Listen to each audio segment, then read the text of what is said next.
welcome to Spectator TV. I am your host, online editor Alexandra Marshall.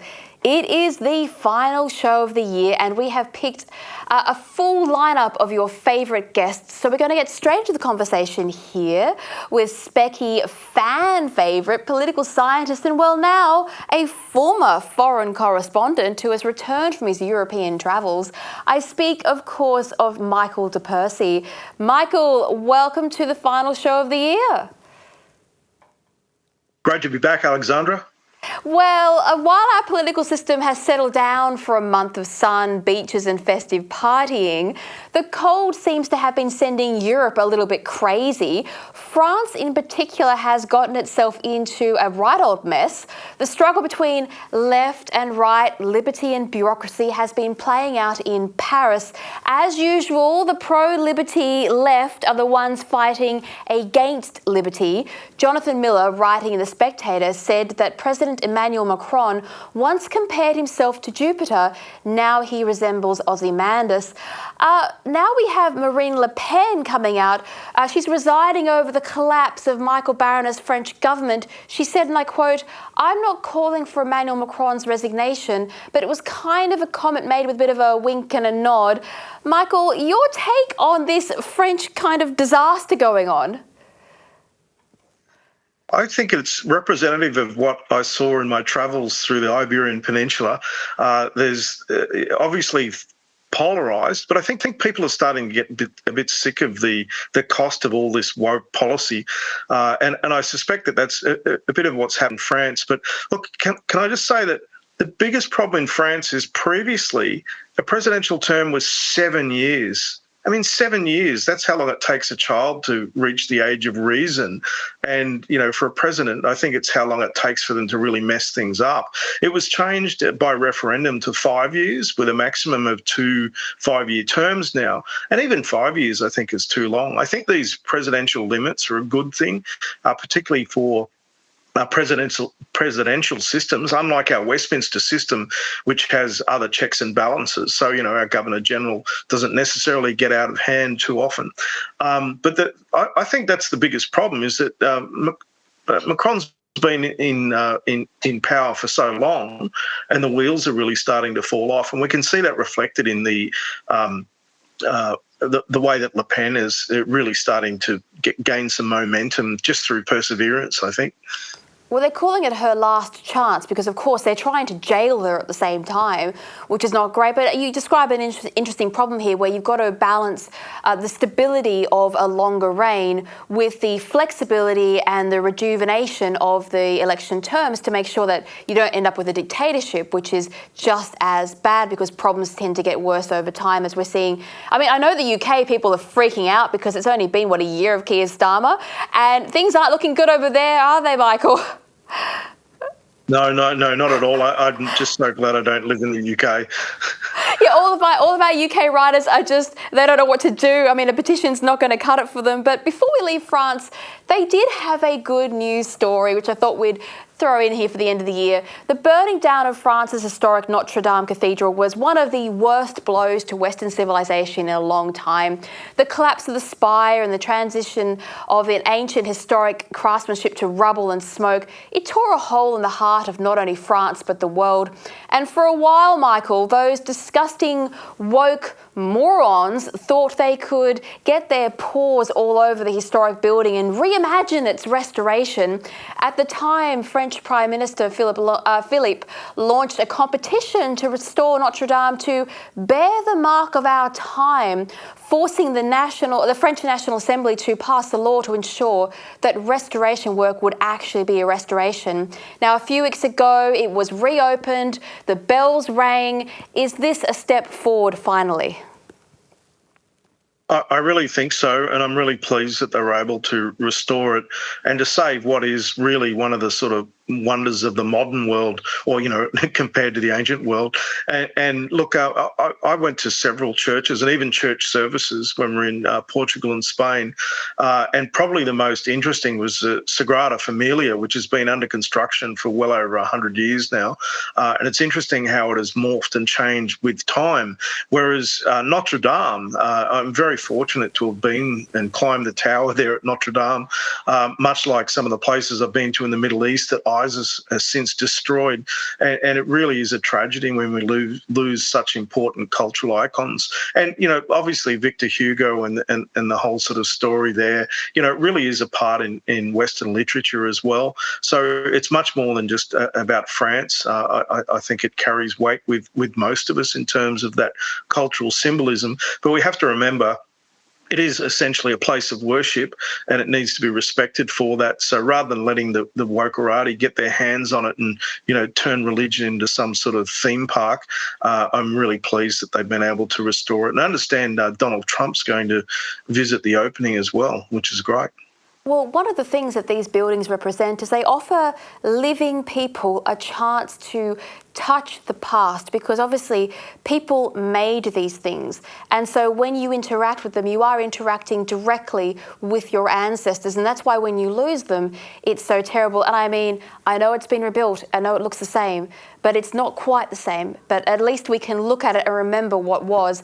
But I often wonder if this was the point in which woke overreached, because I don't know if you remember, but some of the designs wanted to see the French church adopt themes of other nations, including Africa and Asia, and let people go on a discovery trail as they walked around, which makes it sound like a modern art gallery, which is woke and pointless.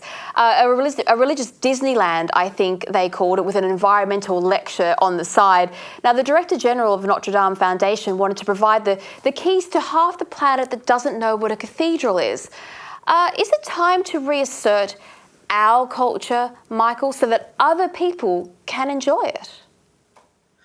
I really think so. And part of the problem is the lack of membership. People are not going to their congregations as often as they used to. That's not. It's more the exception that people don't go to church, for example. And the trouble is that if you're not attending the congregations, then you're getting the wokerati who are getting in there and giving sermons on the environment, which is simply not the place. And I really think, much like politics, instead of trying to vote for something else, people need to actually get involved in the existing parties and make them work. So it's that contribution and participation that's really important.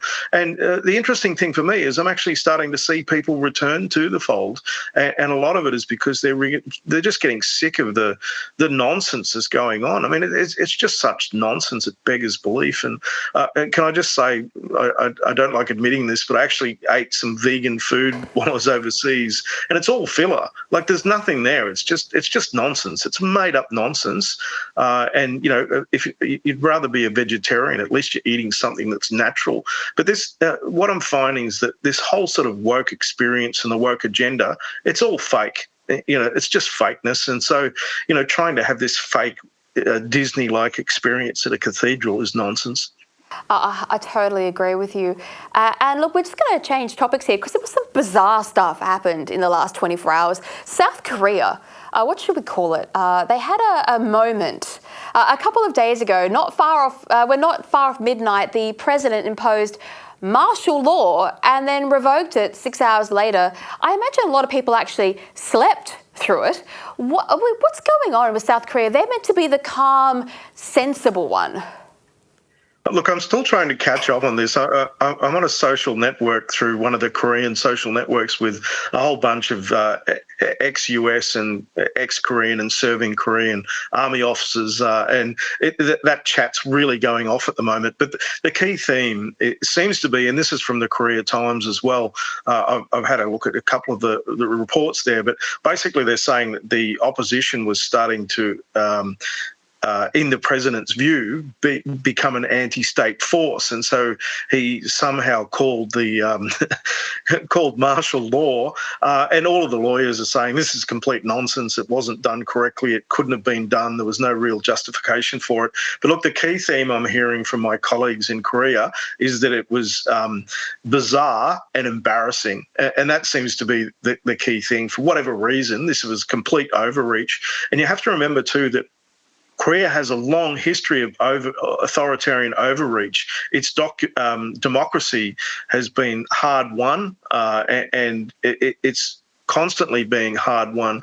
I'm really surprised that President Yoon has actually done this. I can't see what the point was, and I don't think he's done any favours by doing it.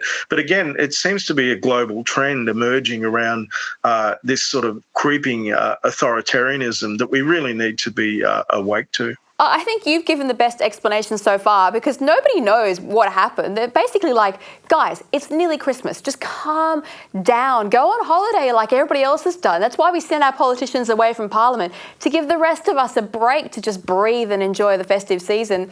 But look, let's have a look at some nonsense going on at the Royal Society. And this really is total nonsense. In August, 74 fellows wrote to the Royal Society asking if Elon Musk, the man on his way to Mars and who has revolutionised many different sectors of the scientific community, was a fit and proper person to be a member. Musk has been a member since 2018, thanks to his achievements in electric vehicles and space exploration. Now, one of the signatories complained that Musk promoted vaccine hesitation, downplayed the climate emergency, even though he's making EVs, and spread deep fakes and misinformation. And she did not want to be associated with someone who appears to be modelling himself on a Bond villain. Jealousy or nonsense, Michael? It's a combination. There's definitely jealousy. Look, the Royal Society had people who were groundbreaking. It was developed out of the Enlightenment thinking. And Elon Musk, look at what he's achieving in terms of space innovation. We have all these other people who are, I'm an innovator, I'm this, I'm a thought leader. That's the classic one. And the simple fact is, most of them are grifters. They don't make anything themselves. They're just getting millions of dollars of government grants to push their little agendas.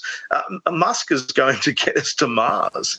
And so, there's very few people who have his capabilities in the world today. And I think he's the real deal. So, look, the bottom line is the Royal Society and many of these other societies that grew out of the Enlightenment are really, they've gone woke. And you go woke, go broke, and that's starting to happen. But, we have to remember that this is not unusual. We're in this time in history where things are changing and people are getting sick of the established ways, because the established ways have been overrun by others with their left-leaning agendas. And so, look, if it means that the Royal Society needs to be, sort of shunned and Musk creates a new group of like-minded people, then maybe we'll be better off, because I don't think these organisations are helping in any way at the moment. Well, Musk has done so much, people actually forget he started by revolutionising payment gateway systems online. I mean, that's just a minor detail in his larger manifesto. That's how much he's achieved, which is crazy. He should be running that Royal Society, because he's more right to be there than pretty much anybody else walking around. But it's the end of the year. Come on, Michael, give us a good news story, a political achievement that you particularly liked to finish with. I have to say this. I'm so excited about a Trump presidency, and I'm so excited about the possibility that JD Vance could be president in 4 years after Trump, as the next term. It would really help to undo the nonsense that we've had to endure over the last several years. All of our spare cash is gone. We live in one of the richest countries in the world, but we're all broke. I mean, it's just ridiculous. And I think that Trump's going to bring a sense of disruption, but also a sense of reality back to politics. I wasn't a Trump fan previously, but I really am now, because we can see that everything's starting to change already. People are readjusting around Trump. And the truth is that's actual leadership. What we've been putting up with hasn't been leadership. It's unoriginal. These people just follow others, and it's all about groupthink. Even some of the innovation we've seen with other car manufacturers, to me, it's almost like plagiarizing 1980s themes and pretending somehow that it's new. So, look, Trump, I'm very confident about the future with Trump as the leader of the free world. I don't think we're going to see the messing around that we've had to put up with. Watching the American withdrawal from Afghanistan it was horrendous. It was really cringeworthy and embarrassing. I'm just hopeful that we can see the same sort of change here in our government, which is necessary.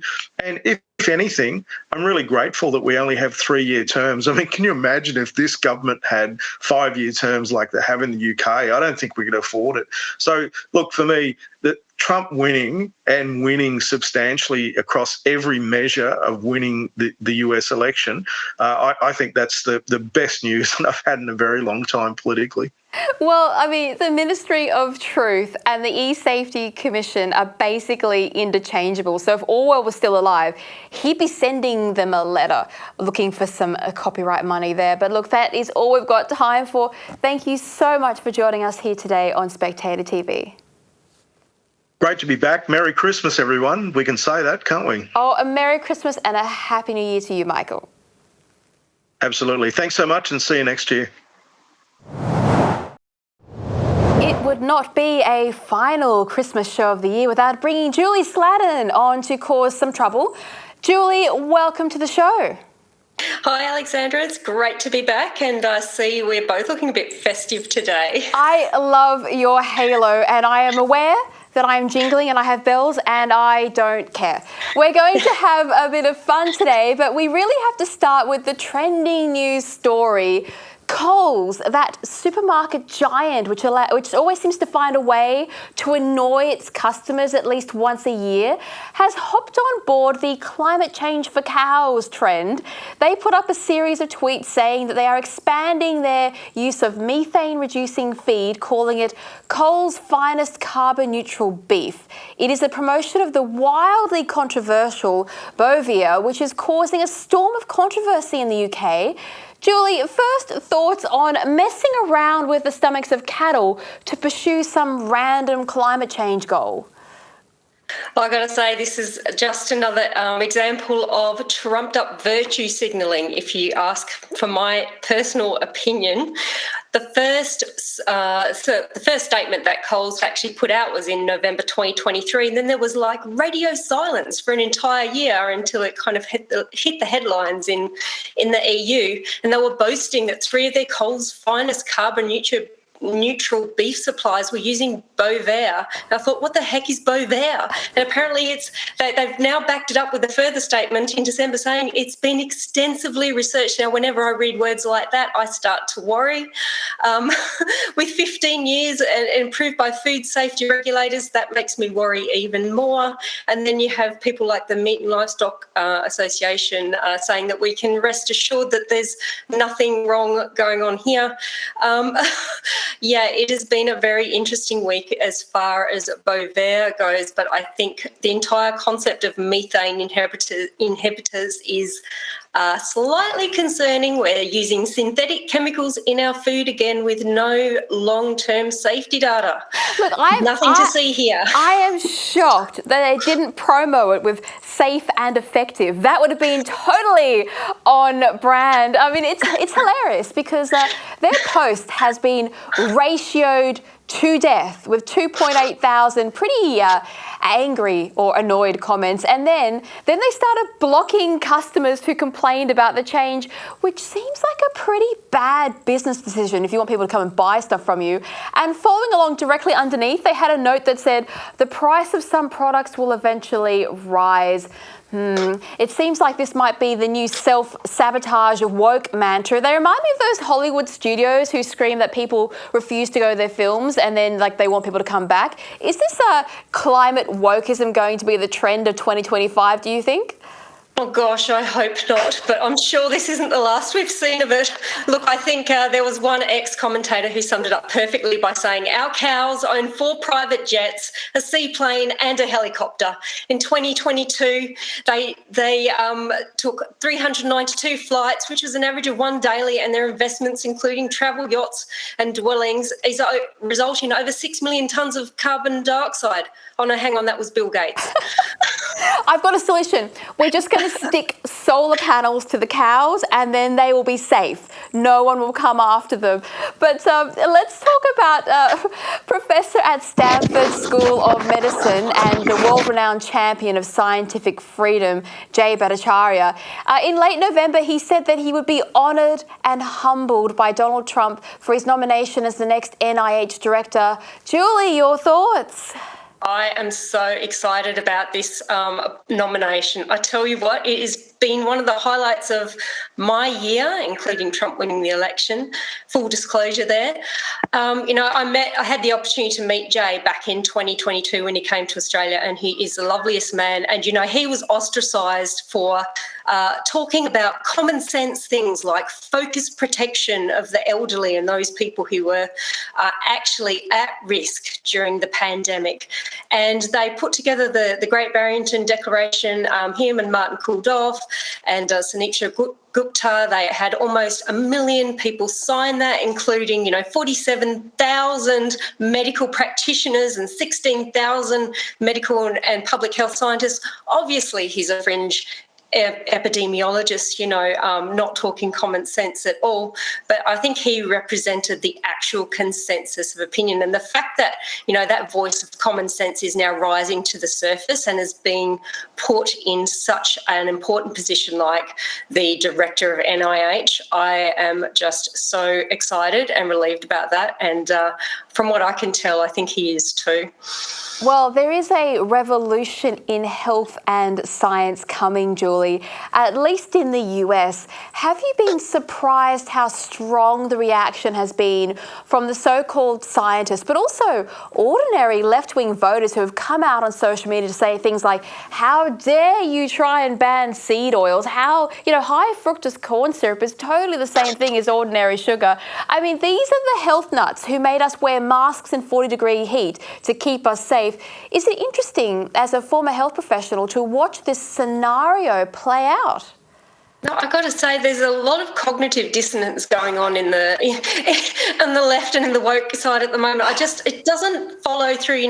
Previously these were the people who were really fighting for, human rights and freedom of speech and, don't put that shit into my body. And now they're like, line me up and give me more, please. I don't understand. I don't think they understand, but you know what's good for them? This is good for them because they are going to be forced to confront reality in a way that they won't be the majority anymore. So it just might be a bit cathartic. They're actually going to get to the end of it and be healthier. So look, they'll enjoy it in the end, even if they don't want to do it. But let's talk about the age of science and curiosity coming into conflict with the government's desire to ban social media, particularly its repeated efforts to kick children off the internet. Now, up until the 11th hour, both the Labor Party and the Liberal were sort of keen to ban YouTube for under 16s, which is insane. The amount of science and knowledge that is contained online would put modern school systems to shame. Is it a bit disappointing for you to see children being blocked from the world's largest resource of live knowledge and scientific discovery? Oh, look, I tell you what, the saying or the quote, when all you have is a hammer, everything looks like a nail. You cannot fix this problem through legislation. I think banning YouTube and, other sites is just not the way to do it. The only way we're going to get, free and creative thought is through a free flow of ideas and teaching people how to, have nice open discourse in a respectable, manner. We actually have to reteach people how to do that again. And we should be teaching our kids how to do that. We need to teach them how to use the internet, safely. And we need to provide safeguards in place. But banning stuff, it's not going to work. It's just another form of, government censorship, which, it's only going to end in tears as far as I'm concerned. And I guess that's partly why I got involved in, Australians for Science and Freedom, because we see the importance of free scientific open discourse. That is one of the central tenets of a democracy. That's one of the central tenets of, advancements in science and technology. If we don't have that, then what do we have? Oh, and also, I mean, it's never discussed, but I'm sure when humans created fire, they burned themselves for a while, right? It takes a while to get used to a new technology. We've invented the wheel, and we probably ran a few things over as well. Social media is a brand new major shift in our social environment. It's going to take us a while to work out how to deal with it. You have to let it settle. It's the same thing with all this food. Like, one of the problems is, one of the reasons we're all fat is because we've never had this much surplus food before. It takes a while for us to acclimatise. But you mentioned Australians for Science and Freedom. Just let people know, what is this organisation? What does it do? Because I've had experience with it and you guys are wonderful, and I think maybe you should share it with our viewers for the end of the year here. Oh, well, thank you, Alexandra. We've just had our second annual conference, actually, in Melbourne, and it is really a mix between an academic think tank but also a grassroots movement where we explore ideas, we have open discussion, we talk about, freedom of speech, we talk about some of the issues that have, undergone censorship over the last few years, and we're really also looking at, how do we advance those ideas and protect those freedoms of speech, not just, in our academic institutions, but also in our governments, through policy, but most fundamentally at a grassroots level through community engagement. This is absolutely key. Well, my suspicion with some of these bans that are going on is that the government doesn't really want children to be exposed to science that runs, shall we say, contrary to the propaganda and dogma they are fed in school. After all, instead of learning geology, they are dragged out onto the street to stick themselves to the pavement to protest the climate instead of learning something useful. I mean, and they're lecturing us about the dangers of social media. Give me a break. Let's remember, social media is a tool. What we put on it defines if it is a force for good or evil. What are your thoughts about, instead of banning things, helping children to connect with things like scientific industries and share knowledge and debate discoveries, actually setting up some methods for kids to engage in a positive fashion with each other and around the world? Because aren't we supposed to be global citizens, Julie? Isn't that the mantra we keep getting told? Oh, 100%. And until you're learning about something that we don't want you to learn about. Look, I agree we need to resource the kids, but we also need to resource the parents and resource teachers as well. And, just as you were talking, it reminded me of, we've got all the technology, we've got all the software and the apps under the sun, but there was one beautiful app that I used to use when my kids were younger, just starting to navigate that social media, sort of milieu. And it basically enabled me to switch their phones off at the drop of a hat if, they weren't sort of using it in the right way, or, they'd been abusing their privileges. And it's those kinds of things. Now, I'm not advocating that, but what I'm saying is there's lots of technology available to help teach people how to manage it. And one of the things Michael Schellenberger said when he was in Australia recently was, the answer to misinformation isn't censorship, it's actually a greater flow of information. And I think that's the same thing with, teaching our kids how to use social media and, various platforms. It's not, don't ban it. Teach them, put the safeguards in place, resource parents, resource teachers, and make the culture, and have it from a grassroots as well. Well, science is not afraid of speech, not real science anyway. Basically, if a scientist is telling you we have to shut people up, they're probably not a real scientist. And the wonderful thing about the Science and Freedom and the movement that you help support is that people are learning to once again embrace the true values of science, which is what has upheld Western civilization, and you're having a positive impact on the Australian community. So thank you so much, not just for joining us here today, but for your writing, your work, and the conferences that you hold. Thank you very much, Julie, for all your time.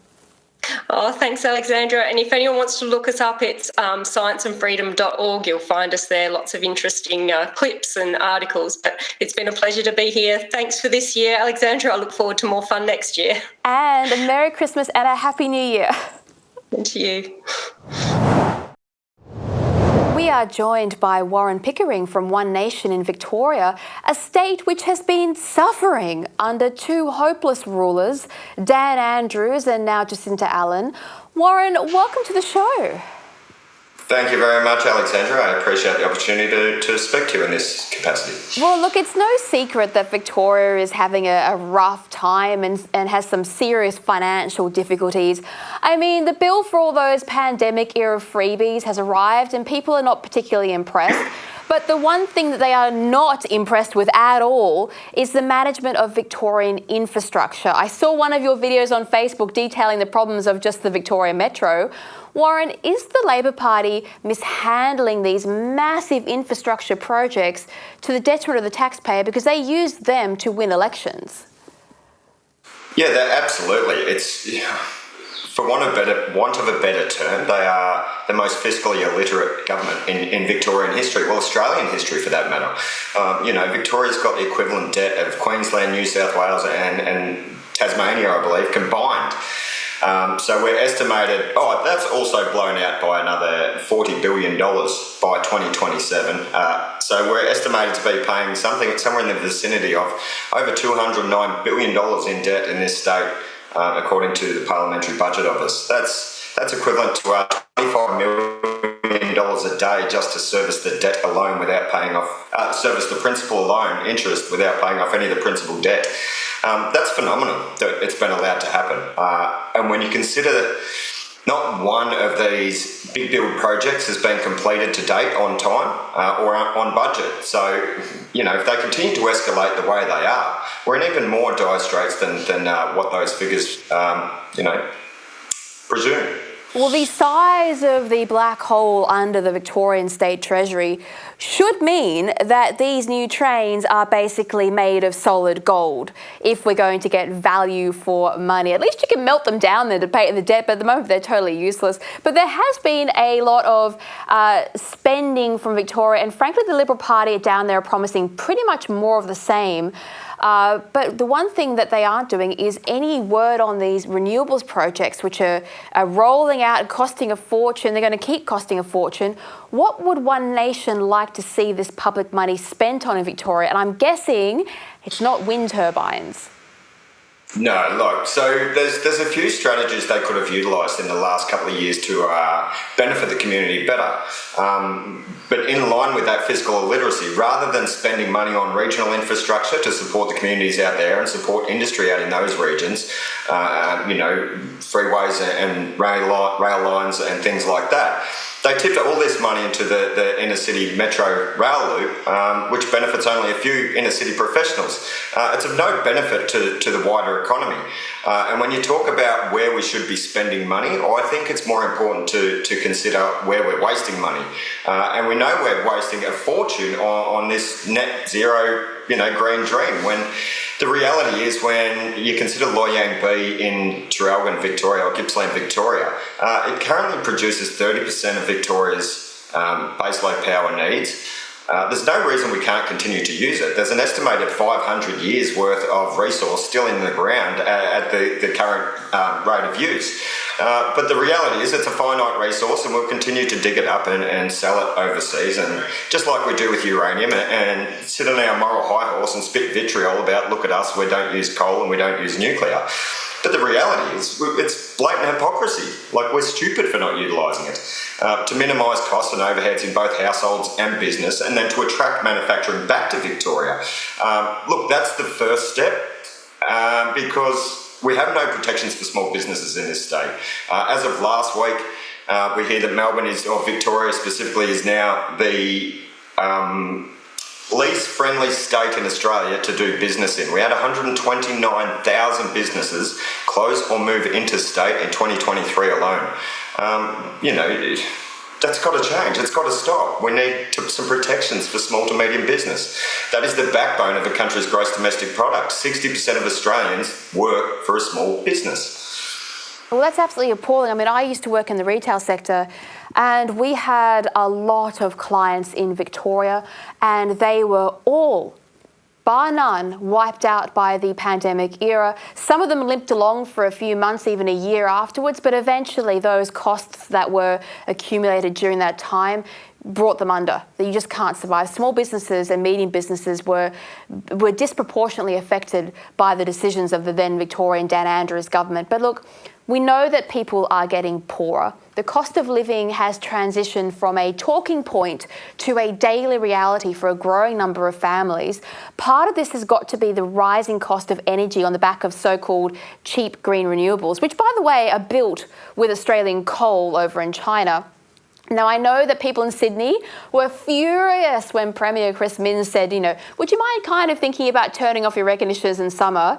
How much anger is there out there over the price of energy bills in Victoria? Look, I think it's always been there, and this focus on this green dream fallacy that we know is completely unachievable, and the lack of common sense that's been utilised to try to achieve it. As you alluded to, we're sending coal overseas for places like China, that they're the manufacturing hubs of the planet now, and India. We're also sending the polymers that we're now mining ourselves through compulsory acquisition of land, mind you, and giving these mining rights to Chinese associated companies, compulsorily acquiring the land and sending all the materials over there to then buy them back and increase our own energy expenses in the process. It's an absolute madness. It's bizarre. Well, I think basically every energy bill that Victorians get should be signed by the Victorian Premier, and it should be co-signed by the Liberal Party down there, just so people know who are responsible for these prices that are going up. But the key here, I believe, is listening to what people want. It seems as if our politicians, particularly at a federal level, but state as well, have spent the majority of 2024 looking for ways to legislate censorship, to keep Australian people quiet and to stop them from criticising policy. Surely, if politicians truly want to represent the wishes of the people who elect them, they should be against censorship, particularly on social media. What are your thoughts on social media and the voice of the people being on there? So I'll get to social media in a minute, but with regard to censorship in general, I'll go back to the energy industry in particular, because Jacinda Allen, the Premier of Victoria, was in office for all of about 5 minutes after the tenure of dangerous Daniel Andrews, and she removed the community consultation process for wind farms and solar farms. So the community don't even get a say anymore. So that's blatant censorship from your government right there. And now that just seems to have escalated. They're not listening to a word that anybody says. And when you consider the federal Labor government's position regarding censorship, look at all the things they haven't been able to achieve in the last 3 years. Why have they gone down this path? Why do they continue to go down this path? Look, and it might sound highly conspiratorial, but the reality is it's now factual. You can no longer deny the fact that, digital identity bills, misinformation, disinformation bills, under 16 social media bills are being rolled out relentlessly across all Western nations concurrently at the same time. So, it's a concerted effort by somebody and to, gag the community. So what's the common theme here? Well, most of us know what that is. The common theme is that we're being dictated to by unelected foreign bureaucrats, the WEF and the UN, who would like to dictate to us our social and economic policy. It's not to the benefit of Australians. It's made Albanese completely unpopular, yet here we are, still progressing down that path. So... Yeah, and I must say that minor parties are the only ones who actually upheld the wishes of the Australian people to not be silenced. Everybody else decided that they quite like power and they quite like consensus driven from silence, which is not the same thing as consent. Victoria has had one of the toughest times in the whole country when it came to civil rights and personal liberty during those pandemic years. The last 5 years were really rough when it came to things like the expansion of state power. As someone who would like a future in politics, what are your thoughts about the erosion of sovereignty and the rise of globalism, where the future of Victoria might not be decided by conversations and conversations inside Parliament, but are actually being orchestrated by foreign organisations like the United Nations and the WEF, who are making these choices for you on your behalf? Look, it's no secret to the rest of Australia and us here in Victoria that Victoria really is the Socialist Republic of Victoria. It's undeniable. And we've had successive governments and, large portions of our community, I believe, are completely indoctrinated by these globalist agendas. Some people are still out there praising Daniel Andrews for his work, and it baffles my mind. How can you honestly praise that man? We're in the worst debt that this state has ever been in. We're on the precipice of social economic collapse. We've lost our AAA credit rating. We're in serious trouble, and something needs to change. Look, and as you alluded to, I think the only change that can occur that can really make a tangible difference is going to be the election of minor parties at the next federal election and, the state election thereafter, because the Liberal Party in Victoria, they're not the conservative opposition that Victoria deserves either. There's problems there. So, look, we do have a hard road ahead, absolutely. Yes, of course, and you should always vote for people who actually support the values that you hold dear, and to go and read and listen to the party members and see who you actually agree with. But look, it was a pleasure to have you here on Spectator TV. Thank you very much and have a Merry Christmas. Again, and you too, Alexandra. Thank you very much for having me. Finally here tonight, it is my pleasure to welcome my colleague at ADH TV, Daisy Cousens, host of the Daisy Cousens Show. Welcome to Spectator TV. Thank you so much for having me, Alexandra. Lovely to be here. And we're a matching Trump red because I refuse to let it go. Yes, love it, love it.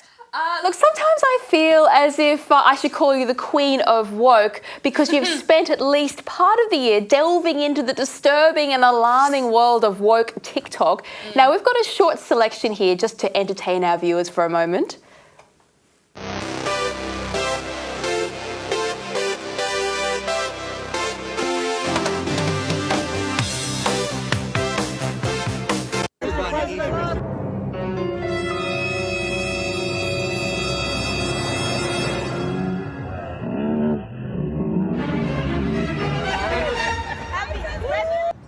I say we pass a law that requires anyone who voted for that orange piece of shit to wear their Trump hat 24/7.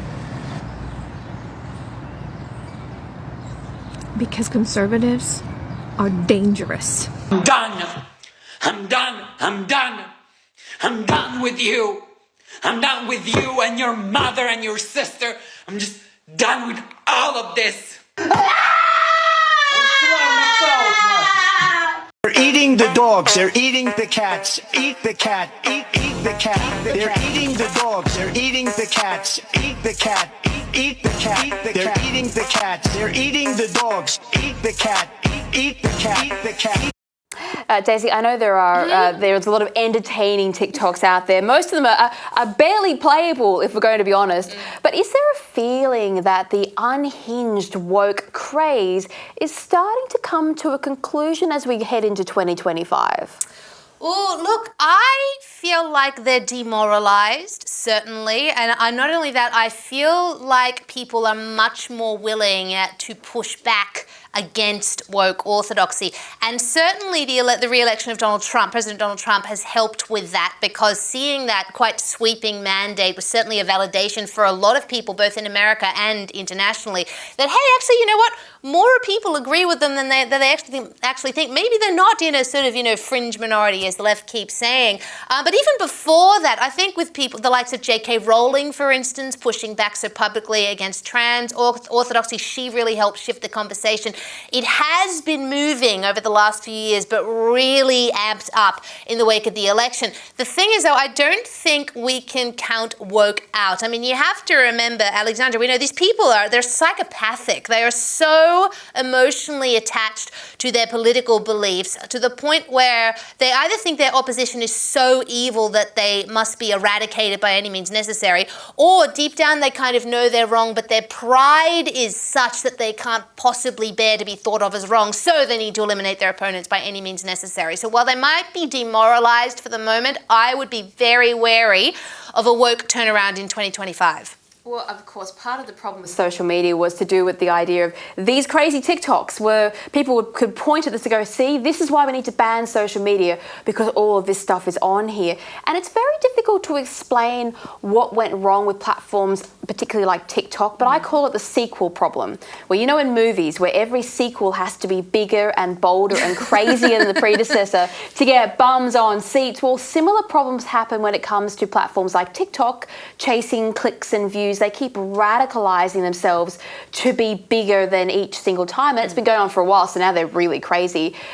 Is that something that you think might actually people get bored of? Because I know that, you know, people get bored of sequels and movies. Do you think people are getting bored of this radicalization and this content that is clearly just pathetic, cheap clickbait? I think we must be, surely. I mean, when you're oversaturated with anything, it becomes a problem. I mean, that's the sort of the nature of the human condition. You know, you sort of eventually, when you're oversaturated, you will move on to something else. And I think there's possibly a growing awareness among some people. This material it's so destructive, it's so bad for the soul, it's so flimsy, it's toxic, it's just angry and hateful, like that charming lady with the glasses that we just saw in that clip who was sort of weirdly calling to brand Trump supporters. A little bit too close to the Star of David for my liking, if you know what I mean. I hate to draw that comparison, but it's a valid one. I think people are getting a little bit sick of it. I wouldn't be surprised if in the future there's maybe a resurgence of the dumb phone as opposed to the smartphone. You know, it'll become a fad to have those little Nokia bricks again. Nokias and the old Motorola flip phones. I know. Yes. You and I both remember those. I had a Nokia. I loved my Nokia. Yeah, the current generation don't know how much they missed out with those little flip phones. I mean, I'm surprised it didn't break mine. If it wasn't made of titanium, I definitely would have. But look, let's talk about one of your favourites, which is the young Baron Trump.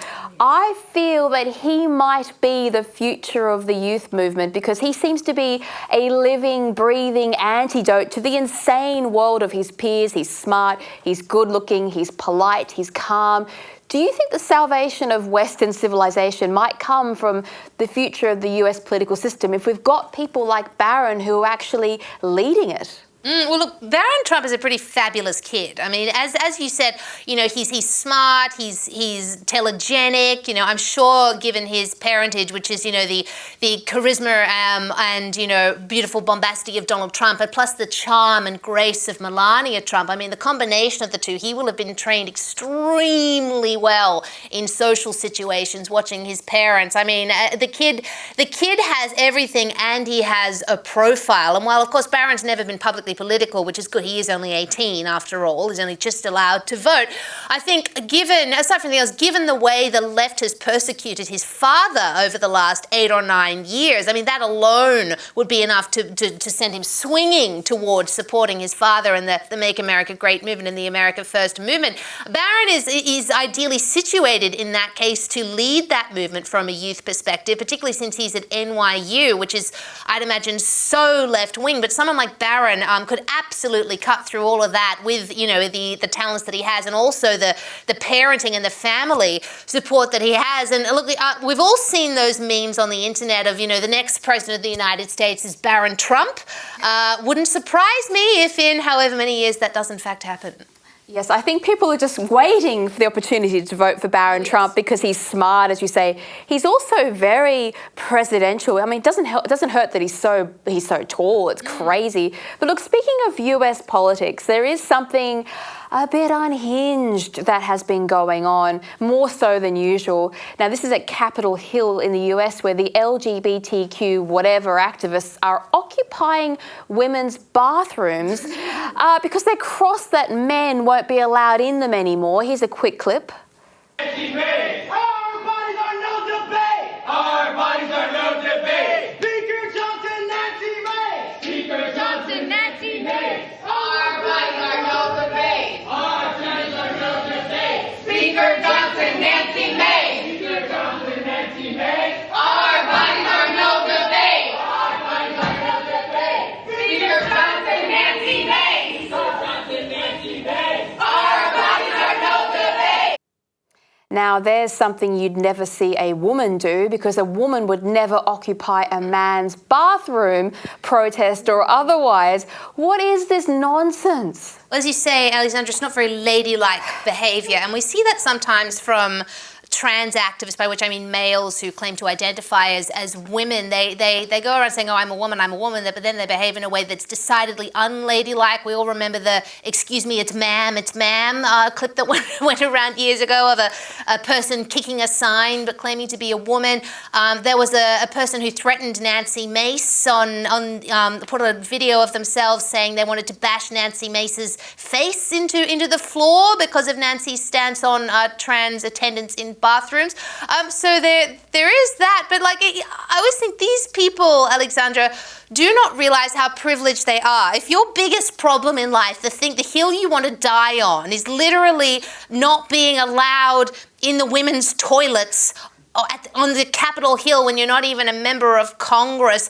I mean, you're living a pretty charmed life. I mean, there are people all over the world, billions of people, who don't have access to proper sanitation and plumbing. They don't have flushable toilets or running clean water. They have to, dig a hole in the ground to go to the toilet and walk 4 kilometers with a bucket to the nearest well to get clean water for their families. And these people are going, oh my God, I can't go in the women's bathroom. Oh, my life is so terrible. They'd be the first to call themselves oppressed, Alexandra, but it is, just as you say, complete nonsense. They love to perceive themselves as victims, and yet this screams privilege, as you say, like nothing else.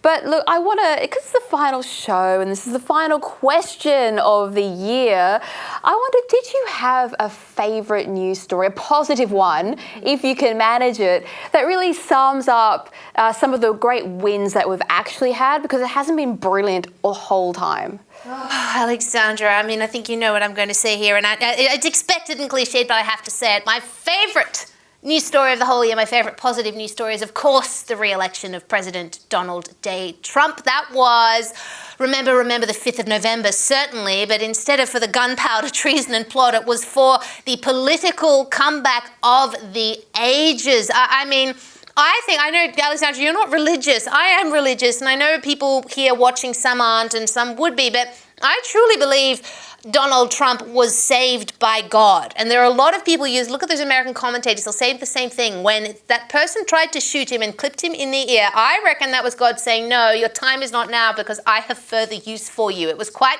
providential what has happened. And I think probably if you asked Donald Trump, he would say the same thing, being a religious man himself. So it is that whole sequence of events for me was so kind of charmed and ethereal in a funny sort of way, and then to see him re-elected, I thought this is so much more than just someone winning the presidency. I mean, obviously he's amazing because he won 2 non-consecutive terms after all that the establishment has put him through for years and years and years, but there was just something utterly otherworldly, utterly divine about that victory, Alexandra. So for those reasons and many more, that is my favourite story of the year. Well, I'm not religious, but I am a writer, and sometimes you get reality playing out a bit like a movie or a great novel where things start to come together and it all works and you think, yes, finally we're getting some kind of momentum. And being leader of the free world, or he will be, it's not just the US that has elected Donald Trump. We all sort of get to partially elect him because he will have influence over our political system. And frankly, given what we've got to work with in this country, it can't come soon enough. Look, Daisy, thank you so much for joining us here on our final show. And also, all the best for your show as well. Thank you so much, Alexandra. And you can all watch the Daisy Cousens show again in 2025 on Wednesday, Thursday and Friday evenings at 7 p.m. Love to see you there. Well, look, thank you everyone for joining us here on Spectator TV this year. I would like to wish each and every one of you a Merry Christmas and a Happy New Year. No matter where you are over the holidays, stay safe and stay free. All the best, and from the team at the Specky, thank you and good night.